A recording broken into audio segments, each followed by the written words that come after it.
नमस्कार दोस्तों, स्वागत है आप सभी का आपके अपने YouTube चैनल सिंपल मार्ग में। दोस्तों, अगर आप हमारे व्हाट्सएप ग्रुप को ज्वाइन करना चाहते हैं तो डिस्क्रिप्शन में उसका लिंक दिया है, वहां जाकर आप हमारे व्हाट्सएप ग्रुप को ज्वाइन कर सकते हैं। नर्मदे हर। दोस्तों, अगर आपने पिछली कड़ियाँ नहीं सुनी हैं तो डिस्क्रिप्शन में उनके लिंक दिए गए हैं, आप उन्हें जरूर सुनें। पतित पावनी माँ रेवा की पुनीत परिक्रमा को संपन्न कर भोलेनाथ ओमकारेश्वर के दर्शन कर पूज्य श्री ने गुरुदेव के आदेश का अक्षरश पालन कर गुरुदेव को श्रद्धा भक्ति से प्रणाम किया। अब कहाँ जाना है, क्या करना है, ये निश्चित नहीं था। मन में सिर्फ एक ही बात थी कि अब गुजरात की दिशा में जाना है। साधु तो चलता भला इस तर्ज पर, और जहाँ गुरुदेव ले जाना चाहते हैं वहाँ अपने आप पहुँच जाऊँगा, यही सोच पूज्य श्री ने अपने पैरों को मार्ग का प्रतिक्रमण करने की आज्ञा दी। पूर्व से निश्चित व्रत का पालन तो करना ही था।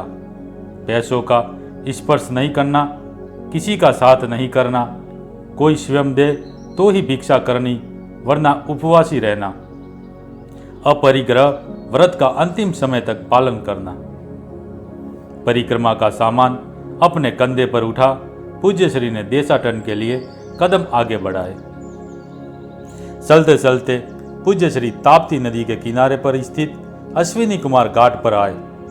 इस स्थान पर सूर्यपुत्र अश्विनी कुमारों ने अपनी बहन सूर्यपुत्री ताप्ती के तट पर निवासरत होकर तपस्या की थी। ताप्ती पुराण, जिसमें ताप्ती नदी व उनसे संबंधित व्यक्तियों का उल्लेख मिलता है, उसी में वर्णित अश्विनी कुमार घाट वह स्थान है जहां दानवीर कर्ण का दाह संस्कार हुआ था। यह स्थान वर्तमान में गुजरात राज्य के सूरत शहर में स्थित है। इसका प्राचीन नाम सूर्यपुर है।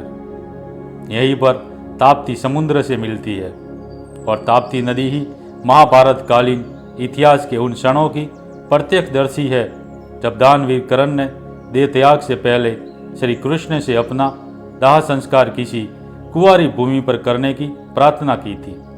और ये भूमि ताप्ती नदी के किनारे अश्विनी कुमार नामक स्थान की है, जो कि शारदाम भी कहलाता है। बाहर से अत्यंत ही साधारण दिखने वाला यह स्थान बेहद रोचक है। मंदिर के मुख्य द्वार पर ही हनुमान जी की विशाल प्रतिमा है, मानो आज भी ये क्षेत्र उनके द्वारा रक्षित हो। एक बड़े शौक से होते हुए मंदिर का दूसरा द्वार है, जिसके बाईं ओर मंदिर का इतिहास वर्णित है। यहाँ का सबसे बड़ा आकर्षण 3 पत्तों वाला बरगद का छोटा सा वृक्ष है, जिसके बारे में कहा जाता है कि इसके 3 पत्ते ब्रह्मा विष्णु महेश के स्वरूप है। जब पांडवों ने इस स्थान के कुंवारी भूमि होने पर शंका प्रकट की, तब भगवान कृष्ण ने आकाशवाणी के माध्यम से कर्ण को प्रकट कर पांडवों की शंका दूर की थी और कलयुग में इसकी पुष्टि हेतु 3 परण वाला वट वृक्ष उत्पन्न किया। देखने में यह टहनी सदृश्य प्रतीत होता है, परंतु इसका तना कोमल नहीं अपितु काष्ठ युक्त है, जो कि सभी शंकाओं के निराधार होने की पुष्टि करता है। इसकी रोचकता यह है कि जैसे ही इसमें सौता पत्ता आता है, एक पत्ता झड़ जाता है। अश्विनी कुमार घाट पर स्नान कर पूज्य श्री मंदिर में दर्शन करने गए और जैसे ही दर्शन कर मंदिर से बाहर निकले, एक सज्जन ने आकर पूज्य श्री के चरण स्पर्श किए। पूज्य श्री ने उसकी ओर देखा, मगर पूर्व में कभी मुलाकात हुई हो ऐसा प्रतीत नहीं हुआ। पूज्य श्री ने अपना हाथ ऊपर उठा ओमकार का उच्चार करते आशीर्वाद दिया। वह सज्जन अत्यंत ही भक्ति भाव से बोले, महाराज, मेरे साथ मेरे घर चलकर भोजन कर मुझे कृतार्थ करो। उन सज्जन के साथ पूज्य श्री उनके घर पहुंचे। बहुत ही आदर और सत्कार के साथ उन्होंने पूज्य श्री को भोजन प्रसाद करवाया एवं भोजन उपरांत उन सज्जन ने 5 रुपये दक्षिणा स्वरूप पूज्य श्री को देना चाहे तो पूज्य श्री एकदम से पीछे खिसक गए, जैसे कोई जहरीला बिच्छू देख लिया हो, और बोले, महोदय, मैं पैसों का स्पर्श नहीं करता। वे सज्जन तो आश्चर्यचकित हो पूज्य श्री को देखते रहे और हाथ जोड़कर बोले, महाराज अब कहाँ जाओगे? पता नहीं, पूज्य श्री बोले। जहाँ मेरा मालिक ले जाए उधर ही चला जाऊंगा। फिर भी महाराज कुछ तो तय किया होगा कि किधर जाना है। हाँ, फिलहाल तो शुक्ल तीर्थ की तरफ जाने का विचार है, फिर पता नहीं। उन सज्जन को आशीष दे पूज्य श्री सूरत रेलवे स्टेशन पर आए। यहाँ से पूज्य श्री को भरूच की तरफ प्रयाण करना था, मगर टिकट कैसे ले? पैसे को सूते नहीं थे और किसी के पास मांगते नहीं थे और ना ही बिना टिकट के यात्रा करते थे, तो फिर करे क्या? इस इंतजार में प्लेटफॉर्म पर बैठे रहे कि गुरुदेव की मर्जी होगी तो कोई ना कोई उपाय जरूर करेंगे, वरना पैदल ही चला जाऊंगा। भरूच जाने वाली गाड़ी आई और चली भी गई। पूज्य श्री समझ गए कि आज गुरुवर की मर्जी पैरों की कसरत करवाने की है, तो पैदल ही निकल पड़े संजोत गांव की ओर। संजोत गांव नर्मदा के किनारे पर स्थित है। सामने के तट पर शुक्ल तीर्थ नामक स्थान है, जहां पर पूज्य श्री को जाना था, और संध्या होते होते पूज्य श्री संजोत गांव पहुंच गए। पूरे दिन की यात्रा से थक चुके थे, प्यास भी लगी थी, तो एक पेड़ के नीचे बैठ अपने कमंडल से पानी पीने लगे। तभी पास के खेत से एक महिला हाथ में खेत से निकाले 2 मूले लेकर दौड़ती हुई आई और बोली, लो महाराज, ये मूले खा लो। पूज्य श्री ने उन माता राम से मूले लिए। मूले तुरंत ही खेत से निकाले हुए थे, तो मिट्टी लगे हुए थे, तो पूज्य श्री उनको धोने के लिए नर्मदा जी के तट पर आए। नर्मदा जी के तट पर नाश्ते का एक ढाबे नुमा ठेला लगा हुआ था। 2-3 टेबलों के आसपास 8-10 कुर्सियां लगी हुई थी। मूलों को धोकर पूज्य श्री उस ठेले पर आए और एक कुर्सी पर आसन जमाया और अपनी चोली से निकालकर मूला खाने लगे। इतने में ढाबे वाला दौड़कर पूज्य श्री के पास पहुंचा और बोला, महाराज आपके लिए क्या लेकर आऊं?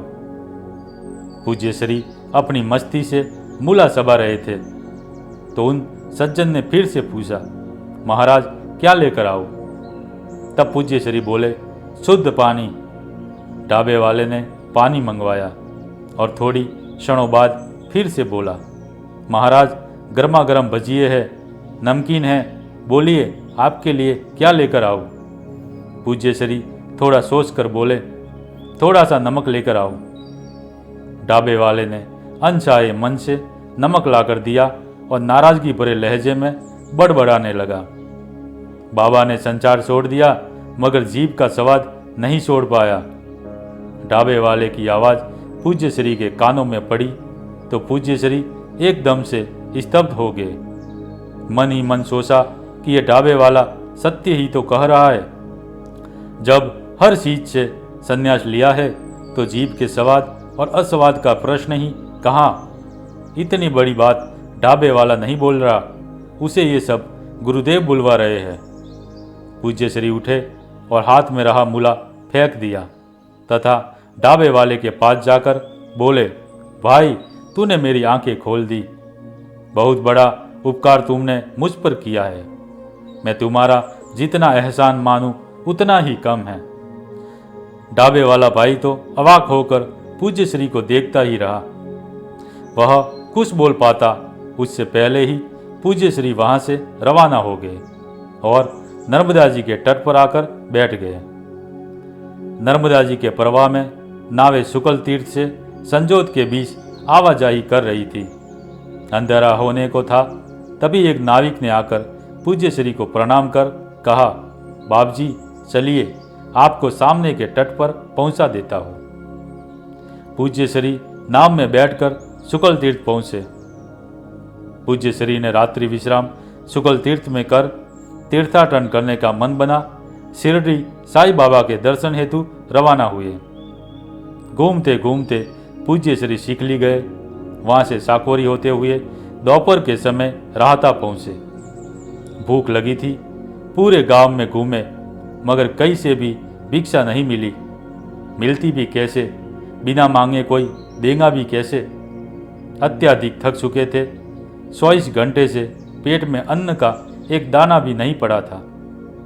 कमंडल से पानी पीकर पेट की क्षुधा को शांत करने का निरर्थक प्रयास किया, मगर पानी से प्यास बुझाई जा सकती है, भला भूख कभी मिटती है क्या। राहता से कोपर गांव की दूरी 10-12 किलोमीटर जितनी है। पूज्य श्री ने कोपर गांव की दिशा में चलना प्रारंभ किया। चलते चलते रास्ते में गोदावरी का पुल आया। पुल को पार कर उस ओर जाना था, मगर पुल पर पैर रखते ही अशक्ति के कारण पूज्य श्री को चक्कर आने लगे और निढाल होकर नीचे गिर पड़े।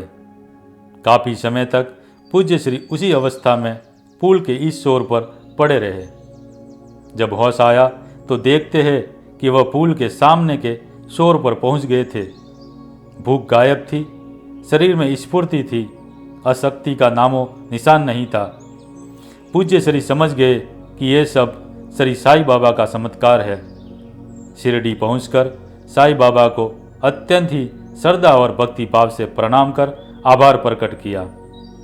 शिरडी में 3-4 दिन रुककर पूज्य श्री अपने जन्म स्थान गोधरा माँ रुक्मांबा के पास आए।